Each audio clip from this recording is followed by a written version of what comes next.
and also check out Nomadland because as the Golden Globes will be coming up soon, we'll probably be seeing this potentially winning an award there, at least being mentioned for nominations. And this is a front runner for the Academy Awards. Chloe Zhao's newest film. I think this is her third film, if I'm correct, and Eternals will Yep. be her fourth. Um, and interesting fact about Chloe Zhao: all of her movies are over 90% on Rotten Tomatoes. Pretty interesting to see. Take that for what's worth. Rotten Tomatoes just aggregates the positive or negative reviews. Hmm. But Nomadland follows Frances McDormand as uh, her character. Um, Fern, travels from place to place, modern day nomad, kind of just trying to deal with her life, which is riddled with grief and loss and uncertainty in some ways, uncertainty in others. And uh, I want to caveat my review by saying these sorts of films are not usually my favorite types of films. So I might this might have jived a little bit less with me than it seems to have with a lot of people. But I thought No Man Land was pretty good. I think it's also hurt a little bit by the fact that this has been hyped up for a lot of months as like this, uh, you know, movie that's going to blow everybody away, so to speak. And I think this is a really beautiful look at a unique lifestyle that's different from many people in the country, and I think it's illuminating in a lot of different ways. But I'm not sure if this was like the movie to end all movies, so to speak. This wasn't. I guess maybe my expectations were too high going, is what I'm saying. But Dave, did you feel the same way after watching Nomadland? You know, yeah, I think it's definitely a little unconventional as far as like a best picture uh, contender goes because there's not like a ton of like action, even conflict for that matter. You'd be surprised how little conflict there is for someone who's living in a van and moving from state to state, seasonal job to seasonal job. And like the threat of like danger for Fern is always on the periphery, but never actually presents itself. So it's kind of like in the back of the mind, right? And it's really obviously it's a Frances McDormand vehicle. She was the one who optioned the book that this is based off of, Mhm. and then approached Zhao about directing. So she wanted to make this movie.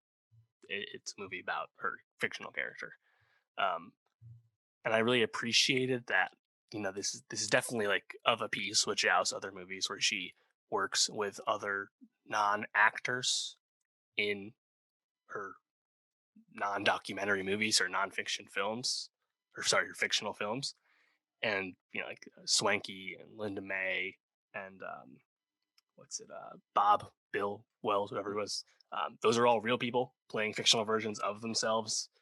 People cited in the book it's based off of, right? Real nomads, and seeing them interact with Francis Fern definitely felt real and authentic. And I think that, again, the Yeah. movie portrays a specific kind of poverty with like so much grace and dignity, and it's laughable to compare it to something that is attempting to do that, like Kill Bill Elegy. Like this Mm. is at such a higher level. I think that really speaks to Chloe Zhao's directorial style, which we can get into.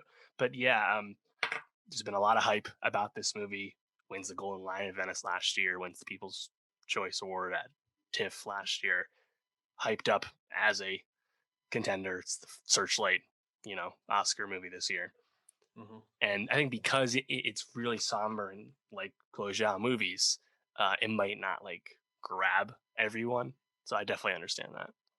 But I Yeah. still I still liked it. But I had just watched The Rider finally from Chloe Zhao right before this, so I kind of knew more what to expect. Yeah. This is a movie that really is just trying to help you feel like you're living the experience of these people. And like you said, there's maybe not a lot of conflict. I think probably the biggest moments of conflict come when something threatens this potential lifestyle not being what Fern is going to do anymore. Whether it's her van breaking down and not being able to afford repairs, whether it's um, uh, I'm sorry, David Stratham's David, Hmm. trying to convince her to settle down and not live this lifestyle anymore with him, and um, seeing the anxiety that comes up for her, and also I think the grief that she's kind of sitting with and carrying with her everywhere. Um, but then it also, I think, really highlights some of the aspects of this lifestyle that are so unique.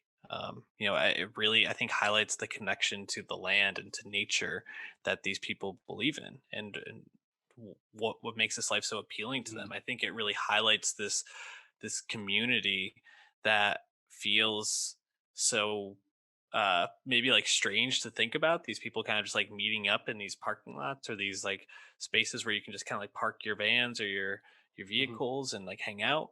But there really is a kinship from this lifestyle that I think you really get to kind of grow and understand as they highlight that most of these people have gone through some big loss, something that makes them feel like their life was too hunkered down by, kind of subscribing to this capitalistic machine in a way.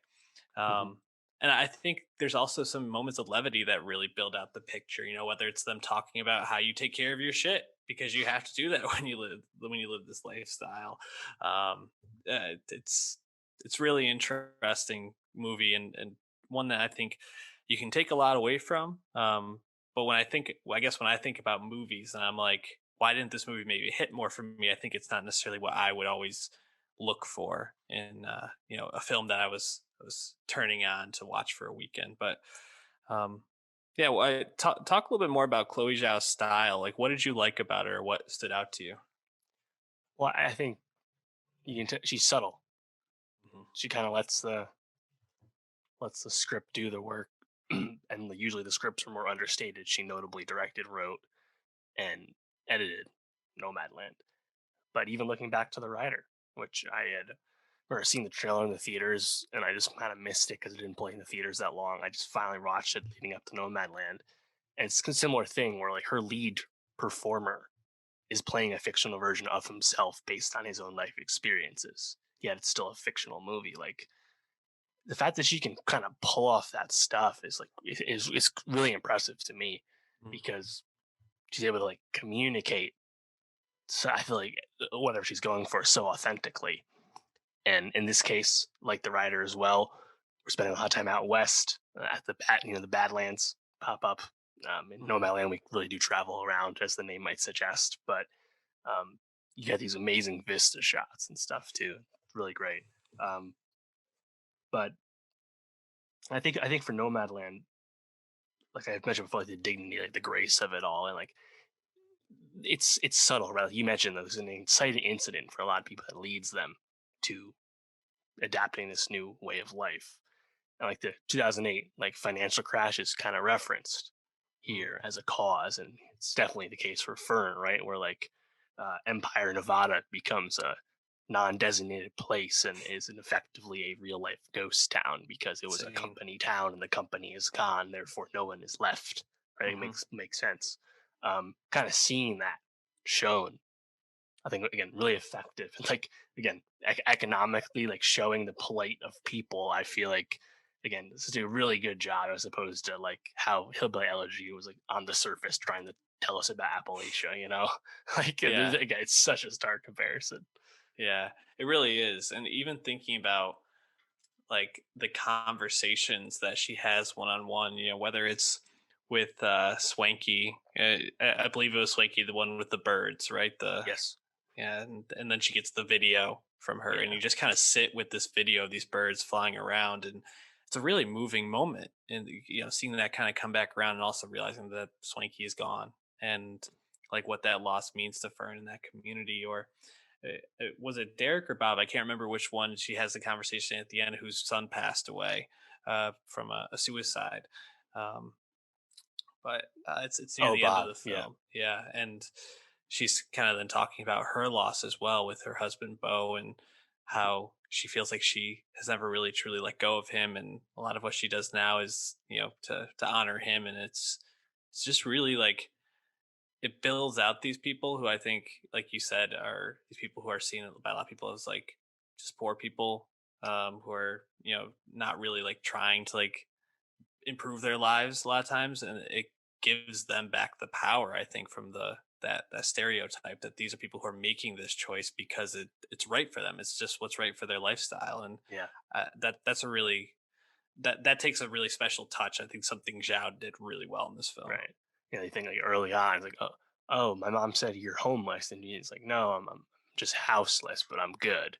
Yeah, Fast forward to the end of the movie, it's like, are Fern's general motivations clear in this? Not really. This is really just kind of about the vibes. But at yeah, the end, you understand why she just can't accept settling into relatively normal life. It's just not for her at this point. mhm. So she sneaks out and leaves before because that's all she really can do at this point. How did you feel about David Straharen's character? He's the only other professional actor in the film, only other recognizable person. Mhm. Um, like he's been in a lot of stuff. He's been nominated for a lot of stuff. I always think of him as Noah Vosen from Born Ultimatum, personally, but I feel like I hadn't seen him Yeah, in a while. it's funny. I think of him as Sam. I get him and Sam Waterston kind of mixed up. They're very Sure. similar in my book. Um, how did I feel about him? I thought he was interesting. He was, he's a bit aloof. I was very angry with him when he drops her plates. Yeah. Well, that was a devastating moment in the film. Um, you know, I think I think the movie did something really interesting, which it took my natural inclination watching a movie, wanting like the male and the female, or the male and the protagonist and whatever their love interest to get together, Yeah. and it kind of like toyed with it, but then kind of like by her not getting with him actually highlighted the right decision in a lot of it, and the right decision for Fern at least. And I thought that was really interesting.